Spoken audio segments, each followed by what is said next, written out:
قبر کی پکار راضی سردار دو جہان علیہ السلام ارشاد فرمائی یتبع المیت ثلاثا فیرجع اثنان ویبقى ما هو واحد او کما قال النبی صلی اللہ علیہ وسلم چکل انسان دا یہ جل طلب بیک ہوئی دنیا تا الوداع ہوئی دنیا نا رخصت شی داغ جنازہ مقبری تروان شی نبی علیہ السلام فرمائی یتبع المیت ثلاثا دری شیزون دا تعقب کئی دری شیزون دا پس رست روان وی یو دا اہل و عیال وی نمبر 2 دا مال پخواب وینزی و غلامان دا هم جنازی پس روانو او دریم دا نیک عمل دا قرآن و حدیث و رڑاوی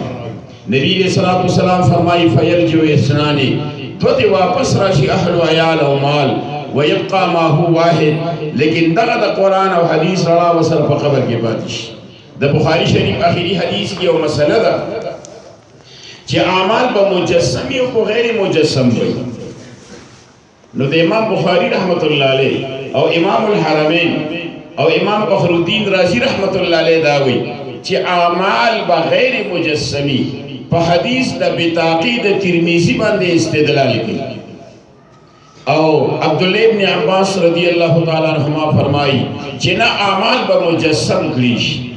چکل انسان قبر کی خودیشی عبداللہ ابن عباس رضی اللہ تعالیٰ عنہما فرمائی دا نیک عمل دا قرآن و حدیث و رڑا ایک حسین و جمیل انسان کی شکل میں آکی اور اس کی سرحانی بیٹھ جاتی ہے دی ورطوی تسو کی چی دی یکتائے کی یکسوئے کی تزما اخوال رالے ویدستا دا قرآن و دا حدیث و رڑائم اور چکل بشیر و مبشر او منکر نکی دا سوال جواب دا پارا راشی اگوی تا پتہ لگی چی دا حسین و جمیل انسان دا دی سوی بخوا کی چی قبر کی ناس لے دا قرآن و حدیث مجسم شکل لے درخواست ورطو کی تا اخواشا دا دی انسان نظامات یوسو سوالات و جوابات مطلوب دی اگر دا قرآن و حدیث و رڑا ورطوی استاکار دا سوالات و جوابات و سرے دی قسم دی زہدی پری خودن گنی چی ترسو پوری دا جنت پا دروازہ مانی داخل کرسو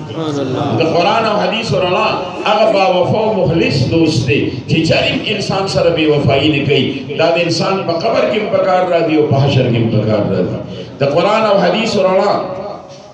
دا عظیم رڑا دا کوئی انسان دا اشرف المخلوقات پا لباس کے ملبوس دے یو انسان دا اشرف المخلوقات خلعت پر چولی شوی دے دا قرآن و دا حدیث و دا رنا دا وجہ ندی ولی قرآن شریف کی اللہ ذو الجلال فرمائی وَلَقَدْ كَرَّمْنَا بَنِي آدَمَ اللہ ذو الجلال فرمائی ما انسان خاوند تعظیم و تکریم گردولے دی دا تعظیم و تکریم دے انسان دا صدا وجہ ندی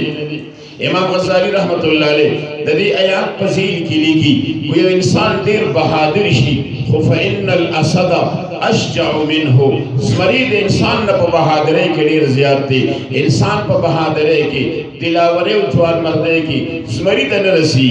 او کو خبرت اخوراک شی فَإِنَّ الثَّوْرَ اوسع بطن منہو یو وہ میخ سنڈا دے انسان نا پا خوراک کے زیاد دے میخ سنڈا دے انسان دے یوم یا شوراک پا یور بس کی گئی او کو خبرت اخوائشات شی امام غزالی فرمائی فَإِنَّ أَصْغَرَ الْأَسَافِيرِ اقوى منہو فی السفادی یو ورکوٹی چنچنک دے انسان نا پا خواہشاتو کے زیاد دے انسان پا خپل خواہشاتو کی اسپور دے نرسیگی پا خوراک کی زناورو دے نرسیگی پا بہادرے کی زمری دے نرسیگی او بیام اللہ ذو الجلال وی وَلَقَدْ كَرَّمْنَا بَنِي آدَم امام غزالی فرمائی لم یبزل الا للعلم لم یخلق الا للعلم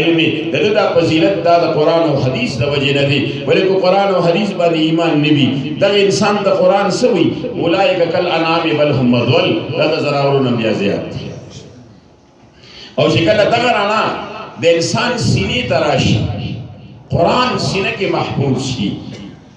نبی علیہ السلام ارشاد فرمائی حملت القرآن اولیاء اللہ فمن عداهم فقد عاد اللہ ومن بالاهم فقد وال اللہ او کما قال رسول اللہ صلی اللہ علیہ وسلم نبی علیہ السلام ارشاد فرمائی حاملین قرآن دادا اللہ دوستان دی دوی سر دوستی کل اللہ ذو الجلال سر دوستی دوی سر دشمنی کل اللہ ذو الجلال سر دشمنی یو عالم تا حافظ سیب تا قاری سیب تا مفتی سیب تا دا عزت په نگاه باندې کتل دا تعظیم خداوند کې را دي هغه ته د حقارت په نظر باندې کتل نعوذ بالله الله ذو الجلال د بری نظر باندې کتل